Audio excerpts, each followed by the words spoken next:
అందరికీ నమస్కారం అండి. ఈరోజు వరుసగా ఒక 3 డిబేట్స్ అటెండ్ అయిన తర్వాత నాకు ఏదో కొంచెం షేర్ చేయాలి ఇక్కడ అనిపించింది. దానికోసమే ఈ వీడియో చేస్తున్నాను. డెఫినెట్గా ఈరోజు ఈ వీడియో క్లియర్గా ఇది మాత్రమే టీడీపీ సైడ్ నుంచి మీడియాని, సోషల్ మీడియాని అండ్ పీపుల్ని అడ్రస్ చేస్తున్నటువంటి స్పోక్స్ పర్సన్స్కి మాత్రమే క్లియర్గా ఈ వీడియో. సార్ దయచేసి ఎవరైనా సరే ఇప్పుడు కాపు సామాజిక వర్గం నుంచి కొంతమంది పెద్దల ఉత్తరాలు వస్తూ ఉన్నాయి, మీకు తెలిసిన విషయమే. దాన్ని యథావిధిగా మీడియాలో ఏదన్నా కొంచెం దొరికితే యథావిధిగా పిలిచి ప్యానలిస్టులు డిబేట్ పెట్టడం కూడా మనందరికీ తెలిసిన విషయమే.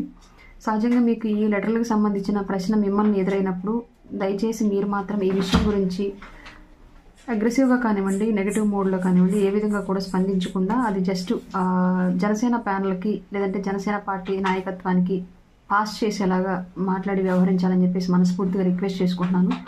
మీకు చెప్పేంత అనుభవం నా దగ్గర లేదు, అయినా ఏదో నాకు అనిపించింది. మనోభావాలు అనే విషయం చాలా సున్నితమైన అంశం కాబట్టి ఇక్కడ ఆ సామాజిక వర్గం ఎప్పటి నుంచో అధిక సంఖ్యలో జనాభా ఉన్నప్పటికీ కూడా రాజ్యాధికారానికి దూరంగా ఉండడం, ఆ సామాజిక వర్గం నుంచే 2 వ్యక్తులు వచ్చి ఇప్పటికీ రాజకీయాల్లో అనుకున్న స్థాయిని పొందకుండా నిష్క్రమించడము, ఏర్పడిన రాజకీయ పరిస్థితుల దృష్ట్యా ఇప్పుడు పవన్ కళ్యాణ్ గారు వాళ్ళకు ఒక ఆశాదీపంగా కనిపించడం మాకందరికీ కూడా, అంటే నేను కాపును కాదు కాబట్టి వాళ్ళకి అంటున్నాను, ఆశాదీపంగా కనిపించడము, దాని మూలంగా వాళ్ళ ఎక్స్పెక్టేషన్స్ ఉండడము, వాళ్ళు రాసే ఉత్తరాలకి తప్పుగా ఎవరు భావించుకోవద్దు. వాళ్ళ మనోభావాలు అవి, వాళ్ళ ఆశయాలు అలా బయట పెట్టుకుంటున్నారు.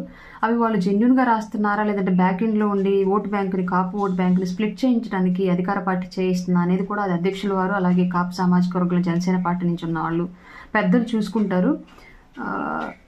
పార్టీ నుంచి కూడా చాలామంది గ్రౌండ్లో తిరిగి కాపు సామాజిక వర్గాన్ని యూనిటీగా తయారు చేసి దాసరి గారు లాంటి వాళ్ళంతా కూడా పార్టీకి సపోర్ట్ చేయండి, పొత్తుకి సపోర్ట్ చేయండి అని చెప్పేసి అడుగుతూ ఉంటే, కొంతమంది పొత్తు ఎలా, ఎందుకు, ఏంటి, ఇప్పుడు మన నాయకుడికి ఏంటి, మా పార్టీకి ఏంటి అని అడిగేవారు కొంతమంది ఉత్తరాల రూపంలో తెలియజేస్తూ ఉన్నారు.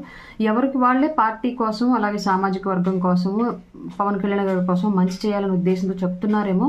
వెనకాల ఉన్న ఎజెండా ఏమైనా అవ్వనివ్వండి కాక అది కాపుల్ని సంక్షేమంలో పడేసి డివైడ్ చేసేలాగా ఓటు బ్యాంకు అది ఉందా, లేదంటే నిజంగానే కాపు సంక్షేమం కోసం ఉందా అనేది ఇవన్నీ వాళ్ళకు వదిలేద్దాము, అలాగే మా పార్టీకి వదిలేద్దాము. మీరు మాత్రం దయచేసి ఈ విషయంలో స్పందించే ముందు కొంచెం సమన్వయంతో మాట్లాడాలని చెప్పేసి రిక్వెస్ట్ అండి. పవన్ కళ్యాణ్ గారు ఏ ఆశయంతో పార్టీ పెట్టారు, ఆయన ప్రాసెస్ ఎలా వెళ్ళాలనుకుంటున్నారు, ఆయన ప్లాన్ ఎలా ఉంది, సమాజం కోసం ఎలా నిలబడాలనుకుంటున్నారు, ఇది కాన్సెప్ట్ అంతా కూడా అర్థం చేసుకునే వాళ్ళందరికీ అర్థమవుతుంది. ఏ సామాజిక వర్గం వాళ్ళైనా సరే ఆయన వెంట నడవడానికి సిద్ధంగా ఉన్నారు, ఆయన చెప్పిన బాటలో నడుస్తూ. కానీ కొందరు ఏంటి అంటే వాళ్ళు ఎప్పటి నుంచి ఎదురు చూస్తూ ఉన్న వాళ్ళకి ఒక ఆశ దొరికితే ఎవరికైనా వెంటనే దాన్ని సాధించాలి అనే ఉత్సుకత ఉండడంలో తప్పు లేదు. అందులో భాగంగానే వాళ్ళు అట్లాంటి ఉత్తరాలు రాస్తూ ఉన్నారు.